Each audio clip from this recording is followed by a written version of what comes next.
Hello guys, welcome back to my daily blog.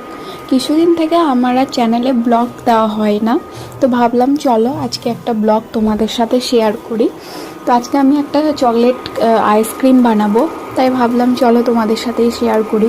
তো তার জন্য আমি প্রথমে গ্যাসটা জ্বালিয়ে নিলাম, তারপরে গ্যাসে একটা বাটি দিলাম, তার মধ্যে 3টে ডেরি মিল্ক নিয়েছিলাম আর দুধ নিয়েছিলাম, সাথে একটু গুঁড়ো দুধও নিয়েছিলাম আর পরিমাণ মতো চিনি অ্যাড করেছিলাম।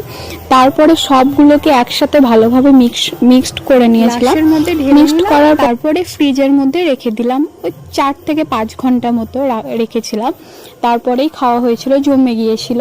তো খুব সুন্দর একটা টেস্ট হয়েছিল আর ফ্লেভারটাও চকলেটের ছিল, খুব সুন্দর লেগেছিল আমার খেতে, আর বাড়ির সবারই খুবই ভালো লেগেছিল খেতে। তোমরাও এই গরমে একবার ট্রাই করে দেখো, সত্যি খুব ভালো লাগবে। তা আমার তো সত্যি খুবই